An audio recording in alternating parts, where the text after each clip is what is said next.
I decided that I was going to enjoy myself. It doesn't mean you don't make hard decisions when you need to. You develop relationships, you cast people aside that don't have integrity, whatever it is, you have to do that. I always ask myself, am I having fun? And I do. And it comes through with regard to how I operate. You don't have to. If it's not your personality, I get it. But one of the things you need to think about is, are you doing what you're doing and enjoying it and having fun? If you are, there's a good chance you're going to add more value than you ever possibly could. And if you're not, you may not, or you may need to stay. But please think about joy and being filled with joy when you do what you do.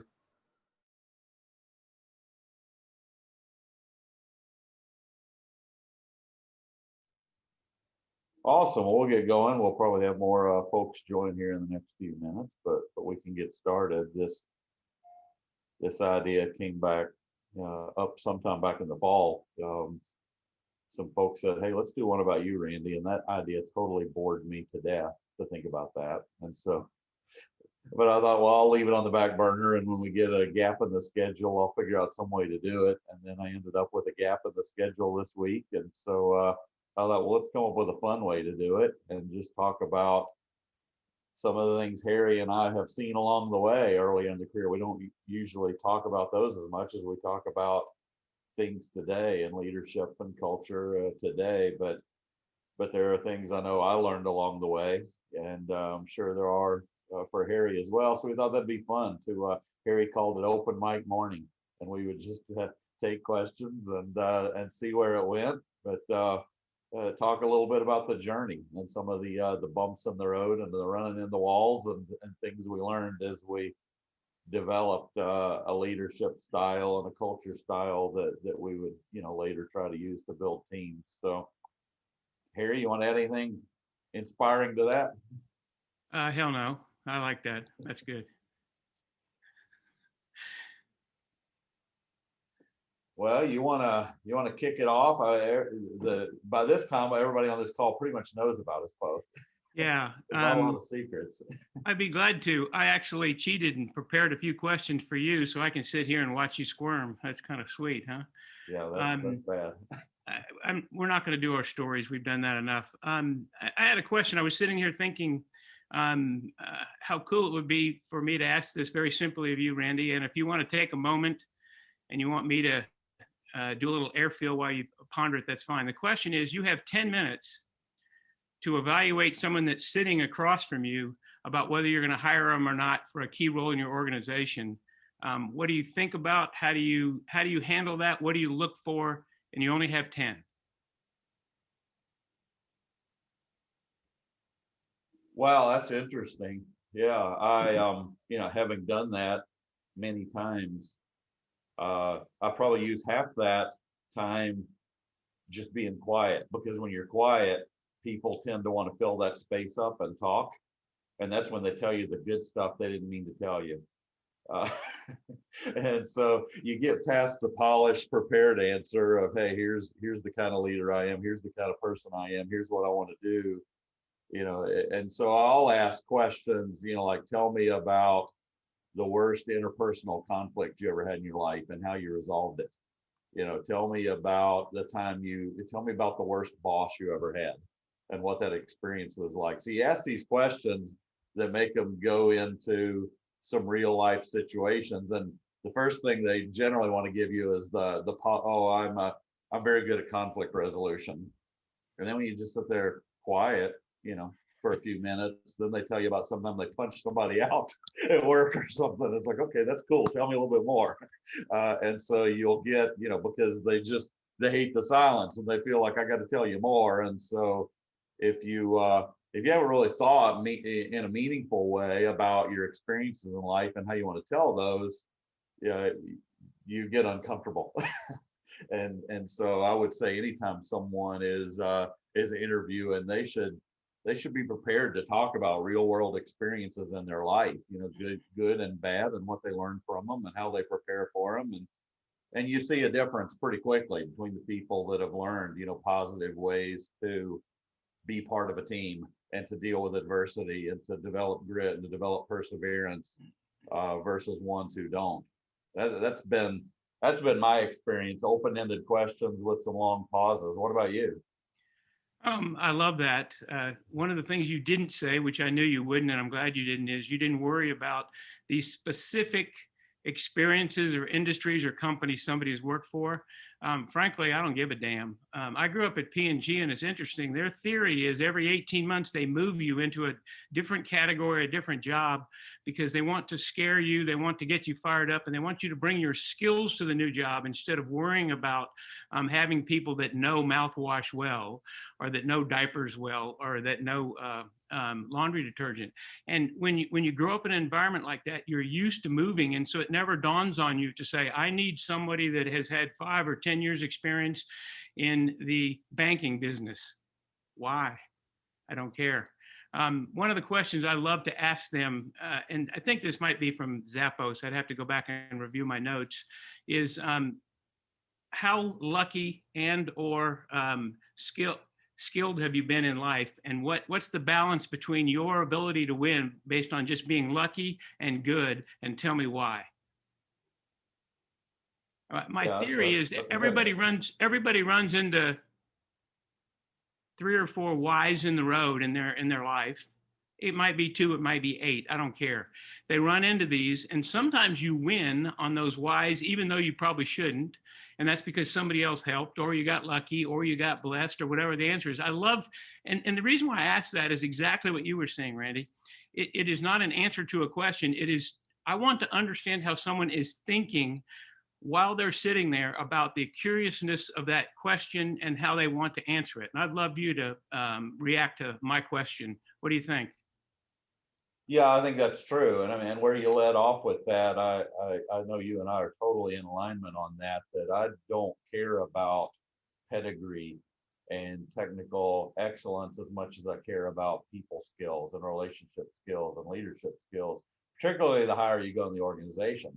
You know, I've known a lot of people that were very technically competent, and they were lousy at sales because they're so busy trying to dazzle you with all they know that they don't hear you saying what you want. And I remember when I was first traveling with technical salespeople, and they would they'd be in a meeting, and the customer would be telling them what they wanted, and I'd be taking 6 pages of notes, and the salesperson is just talking and talking and talking and saying, here's what you're going to get, here's what you get. You walk out and they say, man, that meeting went great. And I'd say, you just lost. And they'd say, why do you think that? And I'm like, because you didn't listen to a thing the customer was telling you what they wanted, and you didn't hear it. You were so busy telling them, here's what you're going to get, because you wanted to be the smartest person in the room and convince them you were the smartest person in the room. And you spent a lot less time caring about what mattered to them. And so I've seen that as be a really big factor at every level. The more you're interested in the other person on your team, the other person as a customer, the other person as your boss or a coworker, you know, that interest conveys into building a better environment. Bob Berg is smiling somewhere in South Florida right now, because that would be what he would espouse. Drew commented just as we were saying that, is let's do a reality check. How many companies do that? Here's actually my answer to that. It isn't really a company driven thing. It can be, but it tends to be individuals. As I rose up, I was an East Asian history major from Vanderbilt. So when I was the president at Sprint, you could have argued why how did that happen and why? And you shouldn't have done that. You could say, no, it had to do with the people that were evaluating me and what they were looking for. So I would say it tends to be groups and people more than it is organizations. Yeah, Drew. I agree with you on that. The irony of it is, and Linda will remember this because Tyler mentioned this in a meeting, a roundtable discussion, which is, as leaders, you can easily say these things, and I think believe these things. There's so many great leaders that do. But the reality is that the first person they typically meet in an interview is somebody from HR. And I think it changes there regardless of what your beliefs and your perceptions are. As I've been doing some interviews for senior positions in my company, I think it was amazed. They were amazed the fact that I am doing the initial interviews. And the answer is that, wait a second, why would I have a gatekeeper do an interview for somebody that's going to work in this company, as opposed to me making sure that, yeah, this person has the aptitude, attitude that I think we want to move forward with, rather than somebody else asking, well, what kind of experiences have you had doing A, B, and C? And I think that was, and everybody in the interviews, almost everybody to the T said, I did not expect the president to be the person doing the initial interview. I think that's very fair. A trait that I love with people is curiosity. And one of the best ways to get to understand whether someone's curious is be quiet and let them ask questions or think about how these people connect the dots and whether they're curious to understand or whether they believe they already know. And I just have a blast doing it. I got a chance to be around Sam Walton for a couple of years early in my career, and I watched him, and it was amazing. He was a huge people person, but what he did was he wanted to understand what your questions were, and therefore why you had those questions and what background you had and how much you could help as a result of that curiosity. And he kept pounding on the idea of curiousness, and I thought that's because he wants to do things that people have not done before, and if you're not curious, you can't.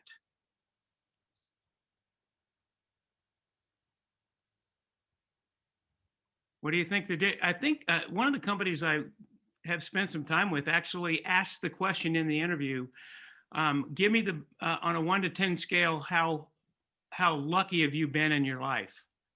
And they asked that specifically. And if you don't say 8, 9, or 10 on the luck, they actually discard you. I'm probably being a little dramatic, but the fact is, no matter what skill set you have to get seriously lucky to be in the right place at the right time with the right mentors and the right questions many times. And even if you should have won, you don't. Okay, deal with it.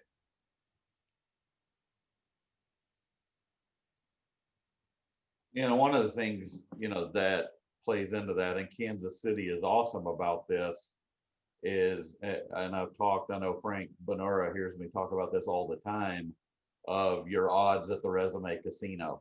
And so if all you're doing is placing your bet by, I'm following the job boards and I'm mailing in resumes and I'm hoping that just randomly between AI and an HR manager, like Drew said, someone randomly plucks me out of the stack because I landed on black and now I'm a winner, I made it to the next round. Those odds are incredibly low. And so it's Kansas City especially, but I think every city more and more, and in your leadership positions, it's a relationship opportunity. It's how do you get out and meet people and create value in people's lives? And that's going to create more opportunity than just following job boards and sending out 1,000 resumes. I completely agree, Randy. I had the unfortunate opportunity to be a senior person in the room and the first real huge job cuts that Sprint did. It happened to be the week of 9/11. Ugh. We were all off site and we were putting 1,000 people up on the board, and you had to decide who came down and who lost their job. Those are brutal meetings. And one of the things that I came to understand was that if you weren't in the room, so you weren't one of the decision makers, you needed to have someone in that room that knew you, loved you, and was willing to jump on the table and say, we're not leaving this room till Angie or Tony or somebody has a job. And it was fascinating. Think of it as advocates. You can think of it as mentors, whatever it is. If you didn't have that person, there was a chance you were going to lose your job, even though you were damn good at it. And I just want you to think about who knows you well enough to be able to do that. When you're not there, they'll stand on the table and say, stop, we are not leaving here until I change this. And I had one of those people, and I was standing on the table and someone said, but I'll just make up the name, Susan she's never done anything like that before. I said, I don't give a damn. Susan is in the company on the board before we leave this room. Just think about who does that for you. And if it's nobody, figure out who can and should. That's a great point. And I've had this conversation a lot of times with folks. In leadership, you pay in advance. So doing your job well at best keeps you in the room. Doing things that aren't your job opens the door to the next room. And so when you do a lot of things that create value outside just what your job is defined as, that's the person that everybody in the room, when they're doing those hard choices, they're like, that person's a star. They're the Whit Merrifield of business. I can't let them leave because I can use them in a bunch of different roles. Whereas if you do have, limited seats on the bus, this person who just does their job well, but hasn't demonstrated a propensity to get outside that box and create value in other ways, it may not matter how good you are. There just may not be a place. I love that. I got a resume from somebody yesterday that I'm going to try to help find a job. And it said something about a Swiss Army knife. And I was laughing like, this is beautiful. They said they're the Whit Merrifield or the Ben Zobrist of, whatever. And I said, how beautiful is that? That's exactly what you just described, Randy. Invaluable. What position do they play? Well, depends on the day. But they're gonna do a good job. You're just not exactly sure where they are because they can play 5 different positions. They show up with all these gloves because there's a different glove for every position. They walk in there like, okay, I got this. Yeah. I'd love people to interact with us and either push back or give us some examples of what we're talking about now that's happened to you. Who's got something for us? Yeah, let's I actually had a question that I wanted to ask, and this is maybe not an easy question. Maybe it is. What are the top 2 or 3 defining moments of your lives? Okay, we ran out of time. Thanks, guys. Appreciate it.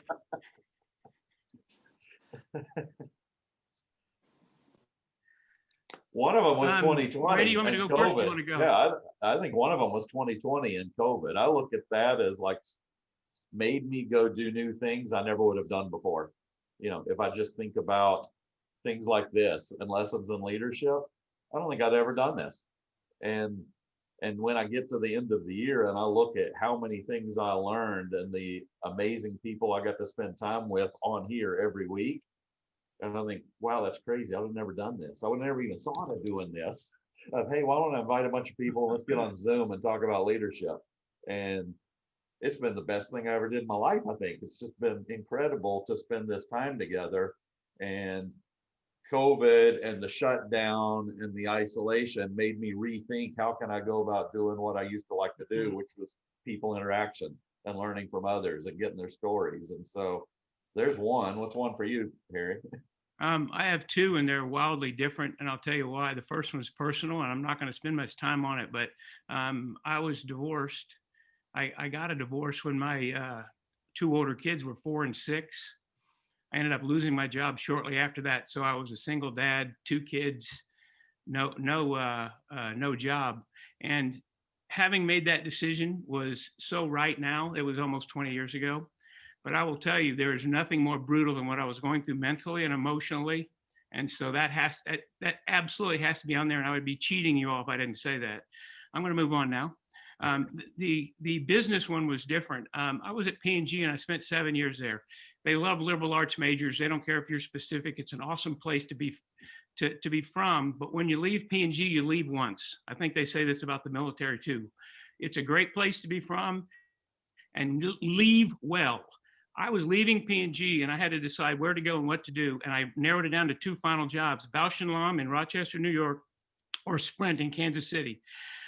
There's 11 different reasons I chose Sprint, but that single decision mapped the rest of my career business-wise, and it was extraordinary. And part of it was driven by when I did my house hunting trip up in Rochester for Bausch & Lomb.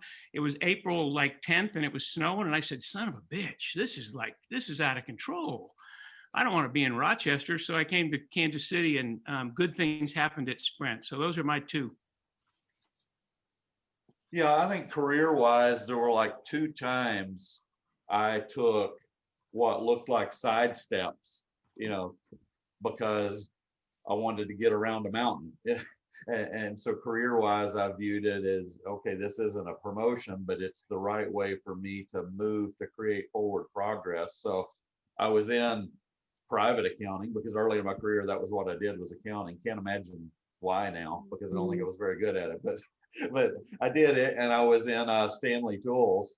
And one of the things as I looked at how I would keep moving up and creating opportunity was I wished I had gone back and done public accounting first and been exposed to a lot more industry. So I knew people at Deloitte. I started talking to them. I had friends there, and I said, I really wish I'd done this. They said, well, nobody goes and does private first and then goes back to public. That's a very odd path. And I said, well, I got to do it. And so they created a a role for me in a consulting business that would tie in with audit and have an opportunity to come in and fix things that turned out as audit problems. And it was fantastic because one, I knew the Deloitte name on my resume for people who were pedigree hires. It would open doors I'd never get opened otherwise. And two, I would see a ton more industries. And so now I'm, on the floor of the New York Stock Exchange, counting trading machines and cool things like that. And I was in internet startups and Bell South and Singular and all these places. And I'm like, man, I am learning some really cool things. And it paved the way for me to go do more that I never would have had otherwise. And then after I'd done accounting, I came here to Kansas City and I'd done accounting and moved up in CFO and global finance. And we had a segment president said, I think you can run this company someday. And I said, that would be really cool. And he said, you got to get out of accounting. I want you to go run construction. And I said, I have absolutely no idea how to do that. You should go hire someone qualified. And he said, yeah, I know you don't, but do it anyways. And so I was suddenly completely out of my skill sets. And people would come up and say, why are you doing this? It's not even a promotion. You just moved laterally on the org chart. And I'm like, I'm not going to get where I want to go by staying on this road. I got to move over, I got to get off 69 and get over to Metcalf, or I got to get off Metcalf and get on Row, because that's the only way to keep moving where I want to go. And so there are times in your career that what you have in your mind as the path may not be the actual path. And so you redefine it. I love that. Hey, Angie, I love your comment that you like stepping into an interview and not even telling the people that you're the owner of the company. Talk a little bit about that, please. Yeah, it happens often. Like, if I know they're doing interviews for whatever position, and my employees know not to say anything, but I just walk in and I'll ask them casual questions, about conflict resolution, like you had mentioned, talk about something that happened in your career where you had to deflect it or something. But and it's funny because my employees laugh afterwards that the interviewer never even knew who I was. And they'll sit and talk about the owners of the company while I'm sitting right there. And it's me, but it's just funny. I love that. I tend to ask quirky questions because I ran cross country and track at Vanderbilt. No one would know that by looking at me. And so I put it on my resume. And if someone asks about running, I relate that to life or skill sets. I love doing that. I look at people's resume and say, oh, wow, you played club volleyball at the highest level in the United States or something like that. Or you were in debate and you won a state championship. Tell me a time you threw up because you were so damn nervous you didn't know how to handle it or something like that. And what it does is it tends to make people get out of the mode of interviewing and into storytelling. And that's what you want, because you want to understand how they tell their stories and how they structure their thinking and how they relate that to what skills they would bring to you in the job that they're trying to get. Mm-hmm. Or you can pick out things with a resume you can see they over embellished, and then you put them on the spot and then they're like, those are fun too. Yeah, I always like to say, who here has ever put somebody on your resume as a reference that thinks you suck? Nobody. So what I try to do is find people that know you, but are not on your resume as a reference, because those are the people that are going to give me the grassroots word on you. And there is a grassroots word on everybody. And it may only be 85% correct, but it's pretty damn true. Mm-hmm. You may not believe it, you may not like it, but it's true. And if you've been around long enough and somebody can find that out about you, that's truth. Have you found like people who put references down, they don't check their references? Like, it amazes me when you call your references and you talk to them and they're like, I would never hire that person. And I'm like, why would you put this person on your resume? Yeah, I know, right? That's under the heading of too stupid to work here. I know, right? That's actually one of those like, things. Red flag. Yeah. Hey, Randy and Harry, I'd like to ask a different kind of question. It seems like, Randy, you've had a couple of incredible people. I think about the brother and sister from Auschwitz. How in the world can you not be bitter? And then you listen to them and you just go, oh my God, it was such a powerful thing. So I always make light of some of the hardships that I've been through. What are some of the ones that have been defining for you all in terms of making light of it, maybe seeing the collateral beauty to allow you to become better and not bitter? Because so many of the people you've had on here always talk about those defining moments being shot, paralyzed from the waist down, yet I'm going to start a company. I mean, think about some of the people we've had on here. I'd be curious of what both of yours were. You want to go here? Well, I mean, this is basically asking about the previous thing I answered. I have no real interest in going further into what happened 20 years ago in my personal life, but I had to answer that as one of the defining moments because it was huge. I was not in a position to ever leave the city then. So I had to figure out what jobs I was going to get and how I was going to get them because I told my kids straight to their face I would never live more than 2 miles from them. I had friends that got divorced and flew around the country and lived elsewhere and didn't see their kids. I said, that's bullshit. That's not happening. So that was the defining moment from that standpoint. Career-wise, I've had all sorts of bumps and bruises and things, but at the end of the day, after listening to people that Randy has on his show or anybody else has these things, I just dismiss my problems.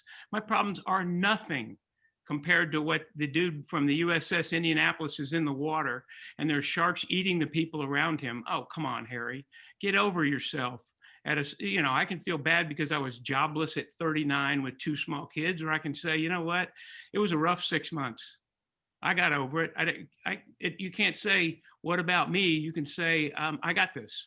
And so I think the most important thing is really understand the perspective you have with regard to where you are and not think, oh my gosh, this is the worst thing ever, or what about me? What about me? That's bullshit. Just stop that. Yeah, it's easy to get bogged down in feeling sorry for yourself and your circumstances and putting yourself in victim mode. And a lot of times people say, well, who are your mentors when you were young? And I would say, well, I didn't really have any. I didn't really, I was a poor kid from nowhere. We moved around a lot, didn't really know anybody.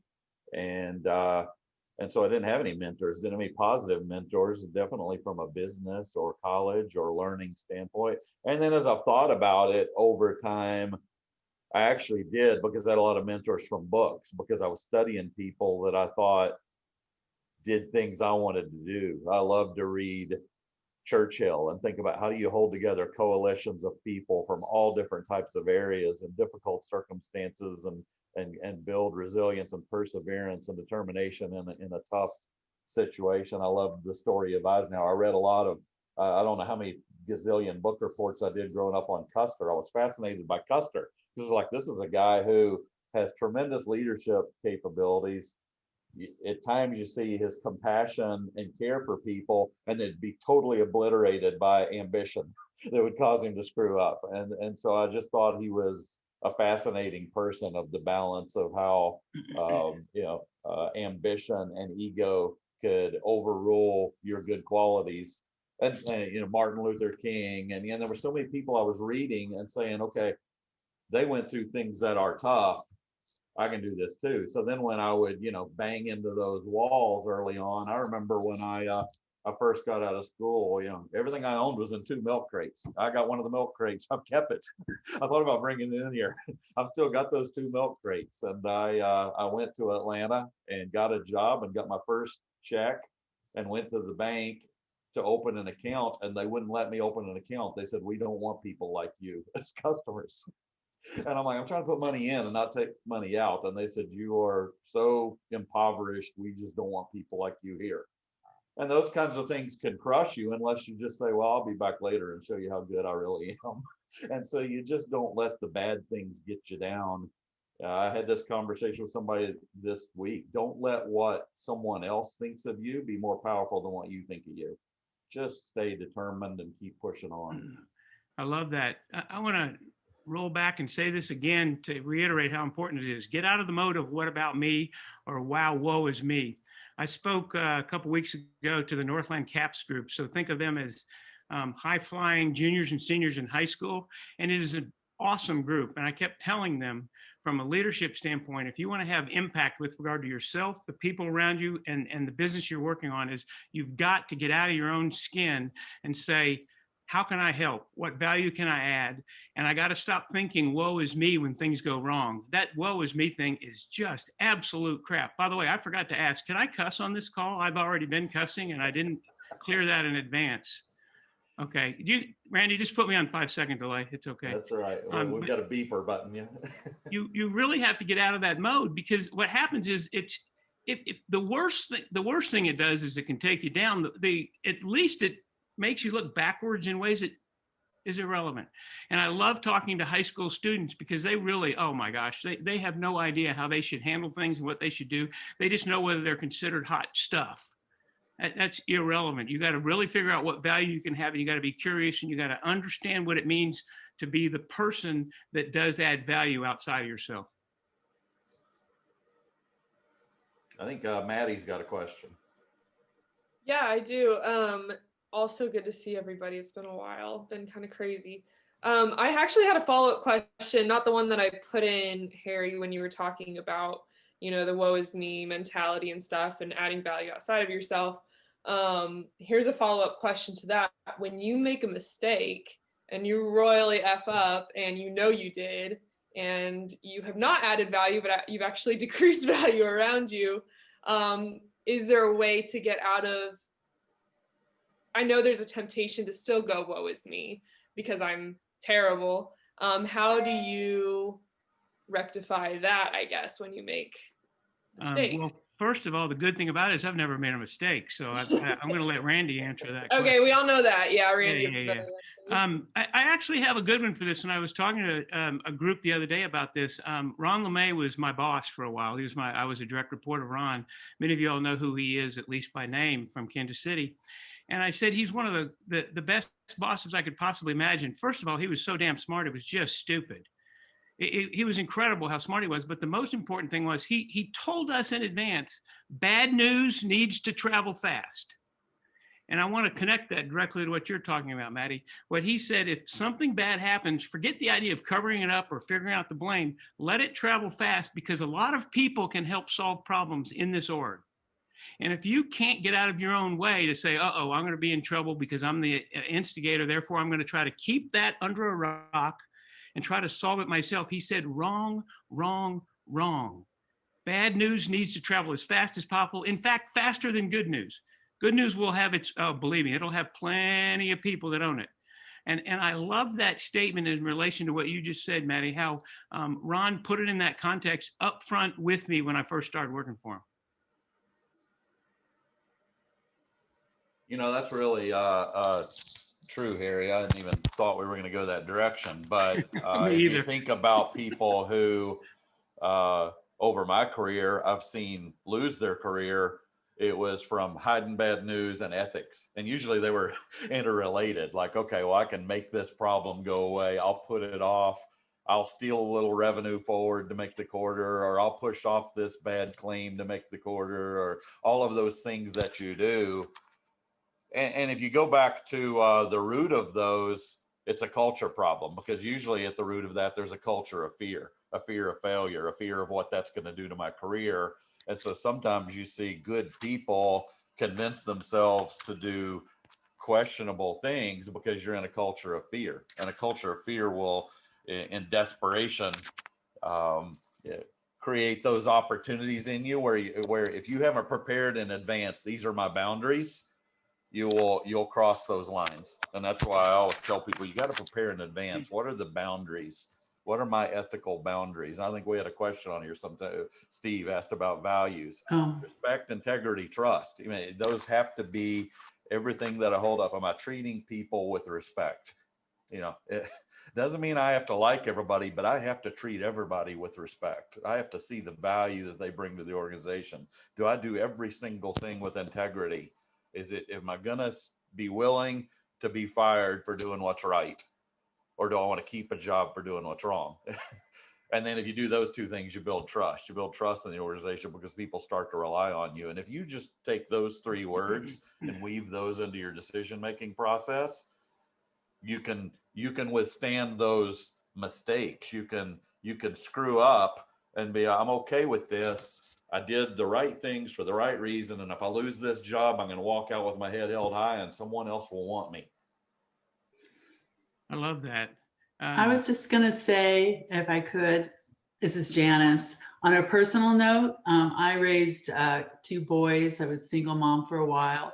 And I used to tell them, gentlemen, Things are going to happen. You're not going to know. You can't foresee it. But if you don't come to me right away and enlist my aid, because together we can move this forward, we can find a solution. So you need to know, come right away, don't wait. So it's a personal note, but it does carry over. I love that. And people are going to remember that from this little session we had today is bad news travels fast. I have a page that talks about my operating philosophy. And when I work with someone, I give it to them. And on that one, I think the 9th bullet point is disagreement versus dissent. And I love having this discussion. Disagreement is wanted, needed, important, critical for success. That means you're sitting in a room with your direct reports. I'm the president, and I've got a bunch of VPs. We're talking about it, and we got different points of view. We got different people weighing in. Then we decide, and we come to a conclusion. That's disagreement. I got no problem with that. When we walk out of the room and 5 steps from the room, if you've got one of your VPs whispering to the other, well, that was kind of a bunch of crap. I can't believe we did that. That's dissent. And by the way, you're fired if I find that out. Or we're going to have a conversation, because there is nothing good that can come out of that at that point. If you have a different point of view, get back into the damn room and raise your hand again, and let's talk about it openly. But do not do the whisper campaign, or do not do the overthrow campaign. Oh, well, we'll see how this one works. He's going to own that one. Disagreement, yes. Dissent, no. That's culture of fear stuff, though. I mean, that's where everybody in the room sits and nods, because that's what they're paid to do. And then they go out into their small groups and they start rooting for you to fail in those cultures of fear. And you'll find yourself bullied into doing stupid stuff when people live with that. If I don't agree, if I'm not agreeable, I'll lose this job. Sometimes you need to be okay with losing that job. Sometimes you need to be okay with it, with standing for what you believe and saying this is right, and I'm okay if you don't want me on the team, and being able to dissent. And it's hard, super hard to do that. Yeah, to define. I probably had a really good HR friend 15 years ago who came in and she really helped me define this when she came in. She said, you've got to decide who you want to be, because you are at war with yourself. And I said, what do you mean? She says, you are so busy trying to be what they want you to be. And then secretly, I know who you really are, because I know you care about these people. I know you're trying to help people succeed. I know you're trying to build a team, but publicly in front of your bosses, you're trying to be a bully and be hard and be harsh, because you know that's what they reward. And you need to pick a side. Do you want to be like them, or do you want to be like you? And I just said, well, the heck with it. I think I'm going to be me. I love that. And by the way, I'm quirky. That's one of my words, with a capital Q. And I know that, and I embrace that. Anybody that works closely with me is kind of going, yeah, that'd be him. I want you to understand, I operate the same as I'm operating right now. When I was operating with the board of directors and making presentations every quarter at Embark, and with Wall Street, because it's me. And I was comfortable with me. I was crazy. I would cuss more than I should. I would make fun of the analysts that are trading our stock while I'm giving a Q&A on a quarterly earnings. And of course, my team is over there going, okay, we know the numbers are going to be right, but this is a little embarrassing. I'm like, this is me. And then I would look at one of those guys and go, you didn't really wear that tie with that shirt, did you? You're crazy. Your wife let you leave the house. You look stupid. It's what I do, because I was willing to do that and be me. You know, it takes a while to get to that point, but it's kind of interesting to think about how simple that is, because it's much more relaxing and easy to be you than try to be somebody else. Yeah. Travis? Oh, party foul. Let's unmute Travis here.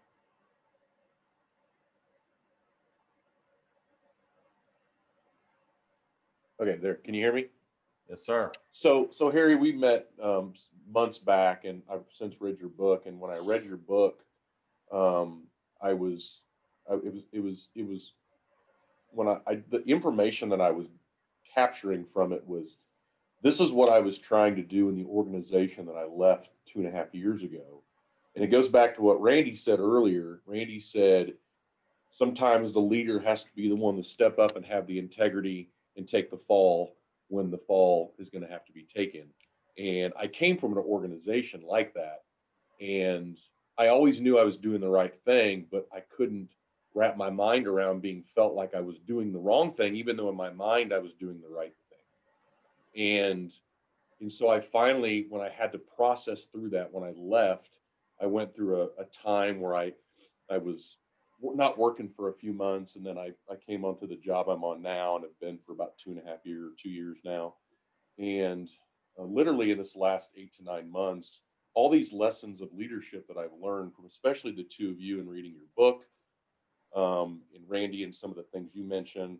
I became good friends with William, and Steve Johns and Mike Meyer, and all these amazing people who have reaffirmed what I always thought was right, even though I couldn't seem to sell it in the organization that I was at. So it made me realize, and was impactful in the fact that I was out of the organization for the right reasons. And so it's walked me down this path of ownership and recognition for what I thought was right all the way along, because I just don't, some people just don't get leadership. They just don't get it. They don't understand it. And like, I thought I always understood it really well. And all these people on the screen here have validated that.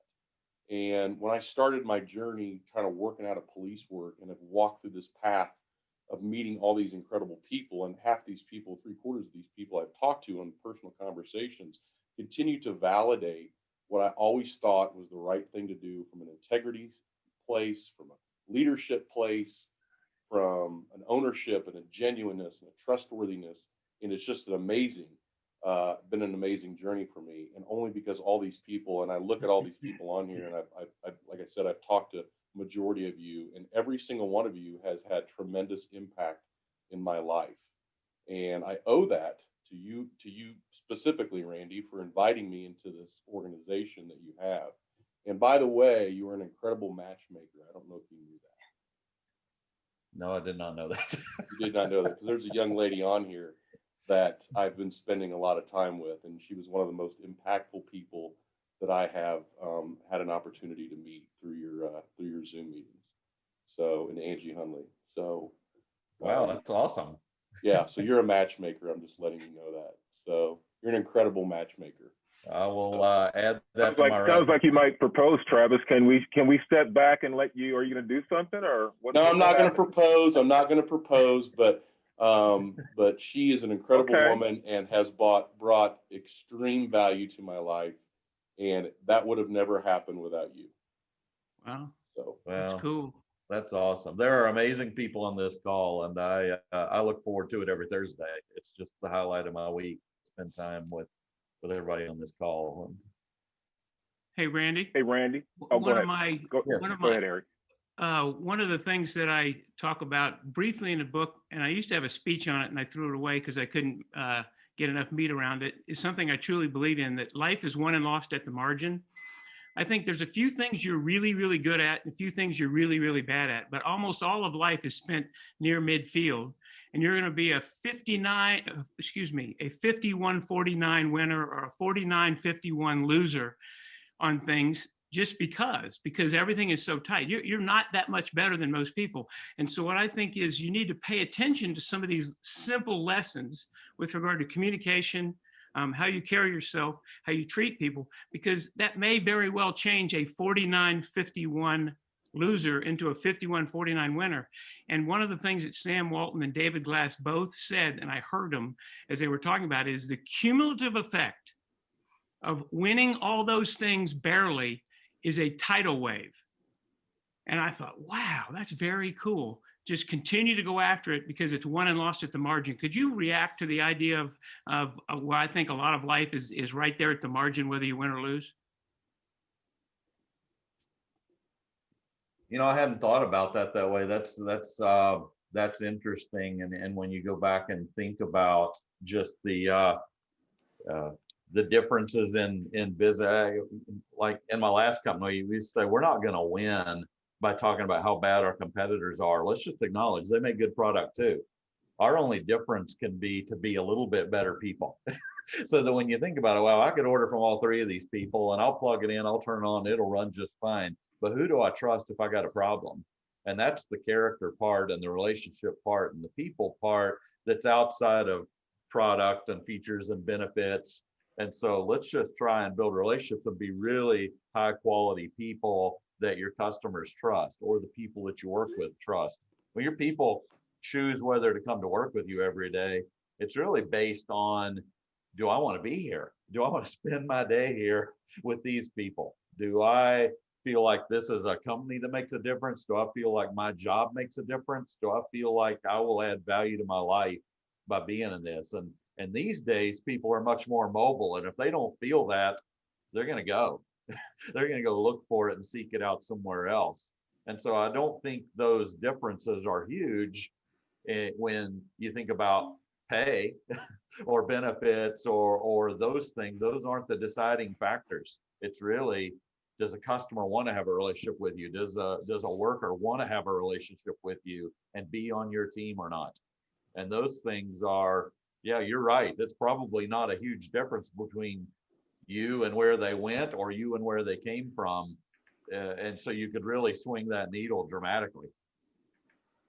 Cool. Thank you. I had another point that I love and is important. It has to do with dealing with people that make mistakes.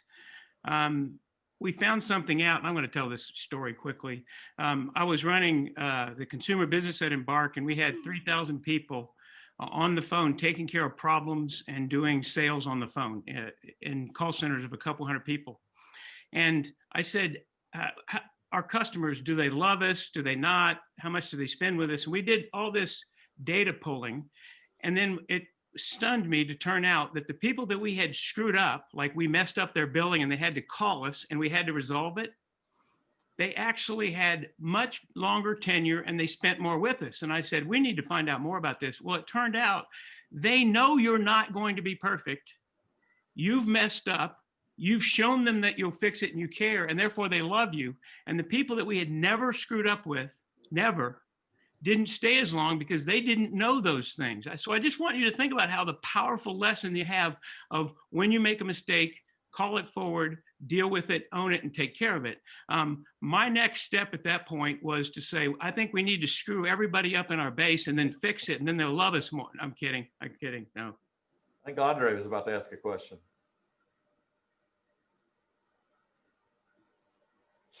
Pardon? Oh, it was so long ago, man. I forgot what I was going to ask you. No, I'm kidding. So I did want to step back. You'd mentioned something about, Harry, about people that may be chattering outside of an executive meeting. The one thing I would push back on that and say is, if that's happening, you do have a culture problem, right? You have a culture problem, you have a safety problem. And all that means is, if you haven't provided safety for people to be able to express their values and challenge your thought, because every great leader wants a leader that's better than them. And so if you created an environment that their words have no value, you're going to have outside chatter. So I would push back against that a little bit.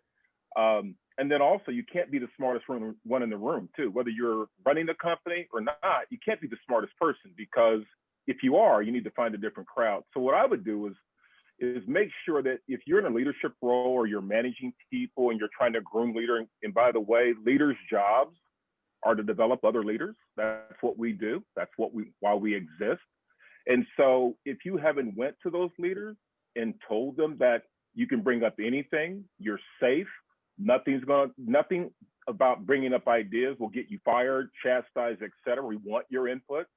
Then you're creating people that only do what you suggest should happen. And so I just don't subscribe to the theory that if people are chattering and having that outside the executive office chatter, you really need to think about the culture you're creating, right? Because then now you have a really, really, really interesting culture problem with your executive leadership. And if you have it there, it's permeating through the entire environment. That would be my pushback on that. I agree. That's awesome. And that's what I wanted. I loved it when my people pushed back on me. And I remember one time we were sitting in a meeting, we were talking about a really complex project, and my VP of sales was sitting right here by me. VP of engineering was across the table from him, and they were having kind of a heated conversation about a disagreement about this construction project. And all of a sudden, the VP of sales stands up. He starts pointing at me and just cussing me out like crazy because of something the VP of engineering had said. And I look at him, I'm like, I didn't say it, he did. And he's like, yeah, but if I cuss at him, he'll get mad, and I can cuss at you and you won't. and he worked for me, and I'm like, okay. That's kind of funny. But I thought that it was okay that we had an environment where he wasn't afraid, he wasn't afraid to let it out. And then it became kind of a joke after that. But Ouch. but Well, if people are afraid, you do stupid stuff when you're afraid. And I learned, I remember early on, I had a boss, he was a tyrant, and he would cuss you and threaten you and fire you. And I remember I was in Wichita Falls, Texas, which is almost nowhere. And I had to be in Columbus, Ohio for a meeting with him the next morning. So it was one of those where they're ordering you around to be multiple places. And I had an 8 o'clock flight out of Dallas and a 6 o'clock flight from Wichita Falls to Dallas, which is a little short commuter. Well, at 5 till 6, they canceled the flight. And it was like 2.5 hour away drive. And I'm like, I can't not show up. This guy will cuss me out and he'll fire me. Because at that point in time, I was still young and I was very poor and I needed the job and I had 3 kids. And it's like, I got to get to Columbus, Ohio somehow in the morning. And so I went and rented a car, and they said, I said, I got an 8 o'clock flight. They said, you can't make it. And I took off. I was driving 100, and I come over a hill in Denton, Texas, and there's a state trooper sitting in the middle of the road. I just slammed on the brakes, pulled up by him and said, give me my ticket quick. I got to go. And he said, where are you going? I said, I got to get to the airport by 8. And he said, you'll never make it. I hit that gate. Now, Dallas was laid out like Kansas City, where the gates, you could pretty much go in and be right there. I parked the rental car at the curb, threw the keys in the floorboard, locked it up, ran in, called the car rental company from the cell phone, said, your car's getting towed. So I had a ticket. I had to pay for a towed car, all because I was scared of getting fired. And I made it to Columbus, Ohio the next morning, and I didn't get cussed out, but the trail of damage, and I could have killed myself. I could have killed people. And I was just like, this is stupid. I'm doing this because I'm afraid of a jerk. No. I have another one of the Harryisms. You're going to get a bunch of these, like bad news needs to travel fast. There's another one that says, do things I don't know about. When I took a couple of my big jobs with Embarking and Sprint, you got thousands of people in your org, and people are asking you whether they can do stuff. I'm like, for God's sakes, you're a vice president, you have a director, you have a senior manager, you have a manager, you have a supervisor, you got frontline employees. Could you do stuff? Do stuff I don't know about. And it takes a while for people to believe that you actually mean that and that you're not a micromanager. But if you say that, and then what happens is they're out there doing good things, and you have to have the right people in the right places. You got to have the right controls in place to make sure that key decisions are happening. But I love the idea of do things I don't know about. We cannot run. We had a $3 billion P&L at Embark with 3,500 people in the group. Of course, there's going to be things I don't know about. Of course, it's a stupid statement, but it still stood for something to these folks because they knew that they needed to put all their effort and work into it because I may never weigh in on it. Therefore, the decision they made needed to be the one that mattered. If you are always the backstop of people, they will not do their best work because they know you're going to revise it anyway. That is not a good way to run the organization from a leadership standpoint. I got wound up on that one. Let's hit some questions here. Michelle wants to know about managing during times of change and duress, acquisitions. Well, just moved. Let me find it here. Yeah, acquisitions, turnover. I just appreciate you guys' honesty and your openness and leadership. And I really think true leaders show that during times of change. I think people that are not true leaders don't, and they get scared and they don't lead well. So have you all been through, I'm sure you've been through acquisitions. I'm sure you've been through that. How did your management change your style? Did you have to, how did you have to approach it differently? Go ahead, Randy. I know I've had times that we had businesses that we were going to sell, and so you've got a team that starts to sense that the company's unhappy with them. It's not strategic. The company, the corporation will be making quarterly statements to investors that define the strategy, and you can kind of look at the strategy and by process of elimination figure out you're not part of it. That, okay, I bet they don't love this business, they're more interested in other businesses, and the teams become uncertain. And I would always sit down with them and say two things. One, if we do a good job and they don't sell you, they'll love you. And if you do a good job and they do sell you, whoever buys you will love you. So let's just keep focusing on what we can control, which is doing a good job. And then two, at the point that you know that it's for sale, just be honest and say, yes, here's the circumstances. This thing is for sale, but what you want to do is be really good where who buys you wants you, and they don't come in thinking that it's a slice and dice and cut it up and rebuild project. They think they're buying a valued asset. So would you rather be a beat up car or a great car? And so just focusing on being excellent at what you do and continuing to serve your customers, and those things will work themselves out. It's just part of business that you're going to be bought and sold. So don't let that hinder you from being your best. Thanks, Randy. My answer to this is actually pretty straightforward, because I was on the buying and the being bought side within a couple or 3 years. So I was one of the senior people at Sprint when they bought Nextel. And I knew I was going to have a job. And because we were buying them, all these things are in place that kind of comfort you, but it doesn't change the fact that the org is a little worried because you got uncertainty. So I really went to the bank account that I had developed with my organization, and I did much more frequent in-person discussions with them, even if it has to be beamed over TV. I'd rather do that than I would sending emails out, because they need to see my body language. They need to understand how I look, how I feel, and what's going on. So I did that when we were in charge. When we were the ones that were being bought, I knew I was done, by the way. When CenturyTel bought Embark, I was one of those corporate synergies. If anybody doesn't know what that means you're fired. We're going to give you a nice package, but you're fired because we've got somebody that does what you do and we're buying you. So Harry, see ya. That was very personal, and I had to separate what I was dealing with personally with my family and what I was going to do next with the org, because the org now is they're much more nervous. Are they going to move to Monroe, Louisiana? Are they going to be offered the opportunity? How much severance are they going to get? What's going to happen? Is the market in Kansas City going to be flooded with people who can't go to Monroe and therefore need a job, and I can't find one? That was much harder, because I had to do more hand-holding and more empathy, but I also had to paint the truth to them. And I found that very difficult. It was exhausting. We got through it, but I can't tell you it was immaculate. It was there was a lot of bumps and bruises along the way. How did you deal with your teams during that time? Because it's like you're dealing with it personally, you're dealing with all the change with the new organization, but then you've got your team that's like wanting to leave. Some of them are wanting to stay. Some of them are scared. There's always that whole variable. How did you deal with, communication with your teams during that time? My answer is going to be simple, but isn't it always? Because I'm not one really smart dude. What I did in-depth one-on-one discussions with them to let them know the door was open. What do they want? How can I help in Kansas City if you want to go now?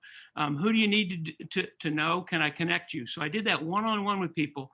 And at the same time, I did as many things as I could broadly live with my org so they could see me and understand that I was telling the truth. That wasn't a question, but seeing someone live is big, because I was pretty emotional. I don't hold back. I say what I mean.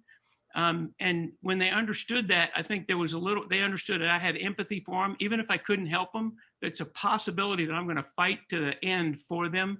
And so it mattered. I'm sure that made all the difference. Huge for people going through transition. This is probably similar here. Clark's asking about when you leverage trust for change. I'm sure there's some overlap between what you just talked about. Yeah. I was talking about people I worked for. Dan Hesse was my boss for several years. And he was talking about an awesome boss. And you know why? Someone says, why? Hey, Harry, why was he an awesome boss? First of all, smart as hell. Nothing wrong with that. Second of all, he let me be me. I just want you to think about the way I'm operating now and having me run half of your company if you're the CEO. And I'm crazy. There's good things that I do, but at the end of the day, I'm nuts. and I pay attention to all sorts of things that I believe are important. But Dan Hesse let me be me. And every once in a while, he'd start to micromanage a little bit. I'd be like, whoa, champ, Dan, you need to understand, I got this. You go to Wall Street, you go to the board of directors, you do your job. I got mine, and we'll be okay. And I say that facetiously a little bit, and y'all are smiling, but it's what I did, because I felt like he gave me the trust to do it, and I needed to run with it, but keep him informed. Because if you don't ever screw him over, and you let bad news travel fast, and you understand that you're accountable, then you're going to be allowed to have the free reign to do what you need to do if the boss is right, and he was. Rob's got a great question about when you are in that environment of fear. Do you change it or do you leave? What job do you have? If you can always change it. The question is whether you can change it for 3 people amongst 3,000, or whether you can change it for 3,000 amongst 5,000. And you can try. I always try, but if I can't make it, then at that point I gotta have a pretty good talk with myself about what I need to do and whether I stay. Yeah, I agree. I think the situation varies, but you have to think about what's healthy for you to be able to be the best leader you can be and the best person you can be. And there are times I've seen people get so crushed and so demotivated and lose their confidence in themselves that I've had to sit down with them and say, I don't think you can reinvent yourself in this place. You've been pummeled so many times by your boss that it's really healthier for you to get replanted in another pot. That in this pot you can't grow, your roots can't go anywhere, and so you're just stifled. And I don't know that you will ever get that confidence and that swagger back. It would be healthier for you to go someplace new than to just keep trying to power through it. So there are times where it's just healthier to find a new pot. Very fair. Thanks, Randy. Who else has got a last question? Because we're running out of time. I only have till 12. So hurry up. When can we do this session again? When can we have open mic 2.0? If you asked me that same question you did earlier, I'm going to leave. I just want you to know that, Chantel. It's been a lot of fun. Good questions. This is Mike. This has been one of the best that we've done. I think it's great. My brother has a saying, we bring in speakers from all over the world because they know it from there. But the great saying is you're never a prophet in your own land. And the reality is we have about, as I'm looking at the screen, about 30 prophets who are super successful people. And I've gotten a tremendous amount of these out of these calls. I'm so grateful to Randy for inviting me into the group. And I would echo what Travis said, and meeting incredible people and hearing incredible stories is what motivates me to kind of keep getting up and hitting it every day, when you hit those roadblocks. So I know if you guys can do it, I can do it too. So anyway, I think we've got a lot of prophets on the call, and you are a prophet in your own land. Don't be afraid to share the knowledge that you have. That's cool. Thanks, Mike. I have one other thought. Have fun. Most of you all know me a little bit, but not well enough. The first 18 years of my life, I wouldn't wish on anybody that's on this call. There's a really good chance that someone had a worse 18 years than me, but if that's true, then sorry. I decided that I was going to enjoy myself. It doesn't mean you don't make hard decisions when you need to. You develop relationships. You cast people aside that don't have integrity. Whatever it is, you have to do that. I always ask myself, am I having fun? And I do. And it comes through with regard to how I operate. You don't have to. If it's not your personality, I get it. But one of the things you need to think about is, are you doing what you're doing and enjoying it and having fun? If you are, there's a good chance you're going to add more value than you ever possibly could. And if you're not, you may not, or you may need to stay. But please think about joy and being filled with joy when you do what you do.